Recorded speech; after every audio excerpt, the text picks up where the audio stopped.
I'm underwhelmed by him. Why? I think there was a period of time where he was very talismanic for Manchester United, and it was a false dawn for both Manchester United, for the manager of Manchester United at the time, and subsequently for what he's been able to achieve going forward. I wonder, in the great Manchester United teams of the past, and I know that we don't want to live in the past, but you can't help but do that with teams that have achieved so much, and there's so much iconography around. I wonder if he would have gotten into teams of that nature. It's curious. I don't know what his contractual situation and when it expires, but we haven't got a new manager in the door at Manchester United, and already there seems to be a group of people signing players or re-signing players without necessarily the manager coming into the job. Now, of course, the argument will be, if you know what the model is, then you just need a manager to slot into that, and managers come in and out. I don't. But anybody coming in is going to want Bruno. I don't know. I think incidentally, his contract expires in the summer of 2025. Well, so why are we doing anything now? It's 3 years. But United want to reward him with a new and improved deal because of his performance since he arrived. But they're outside of their mind. He's got 3 years left on his contract. The current performance of the entire Manchester United team doesn't need to be rewarded. They need to be smacked around the head with a cricket bat and woken up about what they should and shouldn't be doing for their football club. Well, him included. Him included. He's been a show pony for periods of this season. He's been okay, but most of the time, I mean, I can't get the image of him out of my mind playing against Watford. The appalling performance on the pitch and the nonsense of the histrionics and demonstrative rubbish behind Ole Gunnar Solskjaer's back. I'm not suggesting he was doing it behind his back, but the nature of his gesticulations to the fans. But that was at a time when they weren't doing well. Simon, he gets a goal every 2 games. From midfield. If we're looking at his previous record where he started on fire, which is what I said I started with the premise that Bruno Fernandes, to me, was a revelation when he walked through the door. But the more I've looked at him, the more you study things, and my opinion is relevant to a certain level, but the more I've looked at him, the less I've become impressed by him. I think he embodies a sort of ahead of themselves mentality. I think he talks a very good game. I think he talks a very good outlook, a very good disposition. But United there's been many need a time that at the moment, do they not? Well, no, they don't need people talking a good game. They need people delivering a good leader. game. He's a leader. No, he's not. He's not a leader on the pitch. Doesn't work hard enough. Doesn't do enough off the ball. Doesn't track back. Doesn't work hard enough. He's a luxury player. And in a United side that needs a bit more substance, I think he embodies certain aspects of the reasons why they aren't good enough as a team. As an individual, he's a very good footballer at times. As a part of a very cohesive, cogent, potent Manchester United, he's not. He's not at all. He's a lightweight. He's Manchester United light. If I look at Manchester United... He's a lightweight? Yeah, if I look at Manchester... I'm going to qualify that. If I look at Manchester United of the past with the great players that have achieved things for them, which they've got to get back to, they've got to get great players that can replicate the fabric of the brilliance of...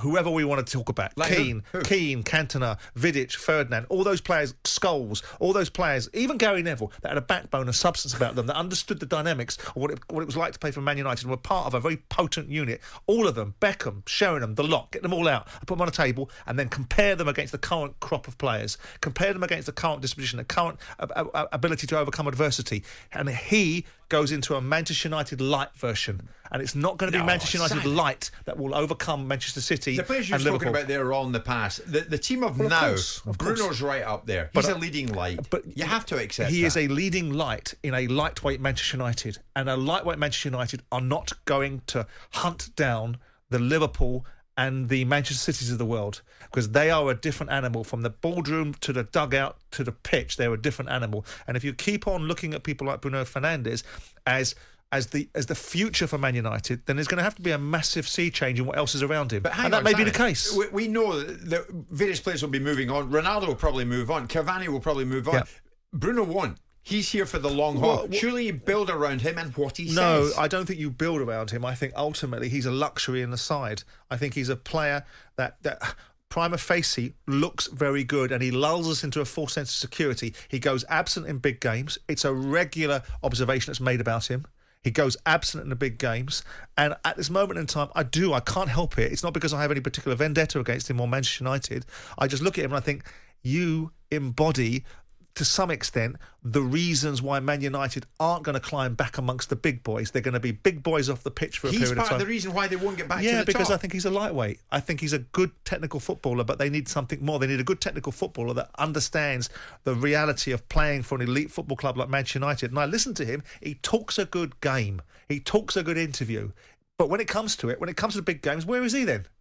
I think we can clearly say, and we can point to evidence of it, even if you go back to the Villarreal situation and in the final of the Europa League, that he goes missing in big games. He goes missing in big games. I'm looking at some of the messages. I've got to say, Kev's not having it. Is he not? Bruno's the only one who doesn't stop running. He gives and gives and gives. But many people getting in touch. Paul Luscombe, for one. Simon, you're bang on about Bruno. There's another one going through. Bobby, I'm a United fan. Simon is on the money with Bruno Fernandes. This is a poor Man United side, right? This is a poor Manchester United side, right? And they're underachieving, and they've not gone anywhere near vaguely resembling what the assembled talent should be able to achieve as a cohesive team. How can you say to one of them with 3 years left on his contract, by the way, that crap that you and your mates have been serving up for the majority of the season, here's a 60% pay rise for it? What kind of message does that send? He's on 150 grand a week. Yeah, but they're going to give him another 90 grand. Yeah, he'll go on to 240. Which is 60% pay rise. Well, what would you do? I'd say, well, tell you what, you've got 3 years to go. I'll have a chat with you when you start performing. You've got 3 years to go. Go away. I'll see you in a year's time, possibly, or maybe I'll sell you in that period of time and get somebody in your position that's a bit more substantive than you. You're saying he doesn't work hard enough. I say a lot of United fans are going some distance with you, but most of them are saying, Simon, come on, you're a bit hefty now. I'm saying he doesn't do enough. I'm saying that he doesn't do enough. He doesn't react at times when adversity goes against a team. He doesn't work hard enough off the ball at times. He works hard going forward, but he doesn't offer anything going back. And a team is the sum of all its parts. And if United are a side that's in transition, which it has been since 2013, it needs a little bit more than what he offers. And I understand that it might be highlighted. If Man United are going to put luxury players in there, and he's a luxury player, that's fine. But I don't know what the blueprint... Do you have any luxury players that don't pitch in for Man City? Or any luxury players that don't pitch in belt and braces for Liverpool? I don't think you do. Oh, well, So Bruno Fernandes, if you're listening this morning from Portugal... I'll give him a pay cut. Or if your agent's listening, thank your lucky stars you're not negotiating with Jordan. Jim White and Simon Jordan. Monday to Friday mornings from 10 on AM, on DAB, via the talkSPORT app and on your smart speaker.